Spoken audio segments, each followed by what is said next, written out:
ഈ ലോകത്ത് ഒരാളെ ചതിയനെന്ന് വിശേഷിപ്പിക്കാൻ നമ്മൾ അയാൾക്ക് നൽകുന്ന ഏറ്റവും അനുയോജ്യമായ പേര് യൂദാസ് എന്നാണ്. എന്നാൽ 30 വെള്ളിക്കാശിന് വേണ്ടി യേശുവിനെ ഒറ്റുകൊടുത്ത യൂദാസിനെ പോലും തോൽപ്പിക്കുന്ന ചതിയൻ ഈ ലോകത്തുണ്ടെങ്കിൽ അത് JDU അധ്യക്ഷൻ നിതീഷ് കുമാർ മാത്രമാണ്. നിന്ന നിൽപ്പിൽ ആരെ വേണമെങ്കിലും ഒരു ഉളുപ്പുമില്ലാതെ ചതിക്കാൻ കഴിയുന്ന ഇന്ത്യൻ രാഷ്ട്രീയത്തിൽ ജനിച്ച ഒരേയൊരു നേതാവ് നിതീഷ് കുമാറാണ്. സോഷ്യലിസ്റ്റ് പ്രസ്ഥാനത്തിന്റെ പിൻബലത്തിൽ ബീഹാറിന്റെ മണ്ണിൽ നേടിയ വിജയം ആദ്യം സോഷ്യലിസ്റ്റ് പാർട്ടികളോടൊപ്പം തന്നെ നേടിയെടുത്തുകൊണ്ടാണ് മുഖ്യമന്ത്രിയായതെങ്കിലും പാതി വഴിയിൽ അവരെ ചതിച്ച് BJPയോടൊപ്പം ചേർന്ന് മുഖ്യമന്ത്രിയായി. വർഷങ്ങളോളം ഭരിച്ചു. ആ BJPയെ ചതിക്കുമെന്നറിയാവുന്ന BJP സീറ്റുകൾ കുറവായിട്ടും നിതീഷ് കുമാറിനെ തന്നെ മുഖ്യമന്ത്രിയാക്കി. വെറും 45 സീറ്റുകൾ മാത്രമുണ്ടായിരുന്ന JDU നേതാവിനെ 78 സീറ്റുകളിലെ BJP മുഖ്യമന്ത്രിയാക്കിയത് ചതിയാണ്. വഴങ്ങിക്കൊടുത്തത് തന്നെയായിരുന്നു, വെറും വഴങ്ങലല്ല.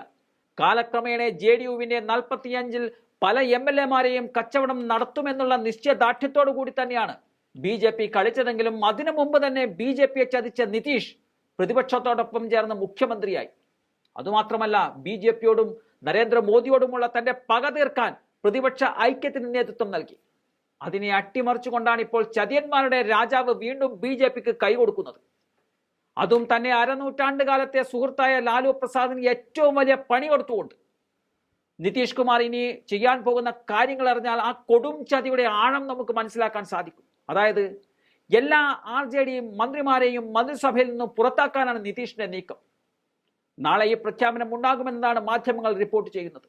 മാത്രമല്ല, ലോക്സഭാ തെരഞ്ഞെടുപ്പിൽ BJPയും JDUവും ഒരുമിച്ച് മത്സരിക്കാനും തീരുമാനമായിട്ടുണ്ട്.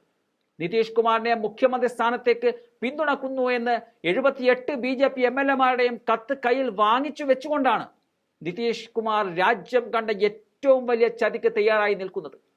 അതിനു മുമ്പ് എല്ലാ BJP MLAമാരെയും വസതിയിൽ വിളിച്ച് ഭക്ഷണം നൽകുകയും ചെയ്യുന്നുണ്ട്.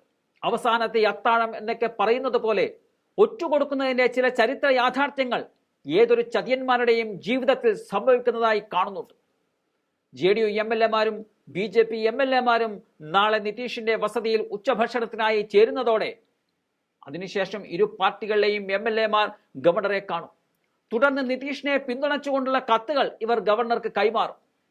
എല്ലാ RJD MLAമാരെയും പുറത്താക്കി പകരം BJP MLAമാരെ മന്ത്രിമാരായി നിയമിക്കും.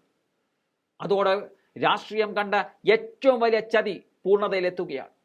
ഈ യൂദാസ് മുഖ്യമന്ത്രിയായി തുടർന്നുകൊണ്ട് സ്വന്തം സുഹൃത്തിന്റെ മകനെ, അതായത് തേജസ്വി യാദവിനെ ഉപമുഖ്യമന്ത്രി സ്ഥാനത്ത് നിന്നും പുറത്താക്കുകയും ചെയ്യും.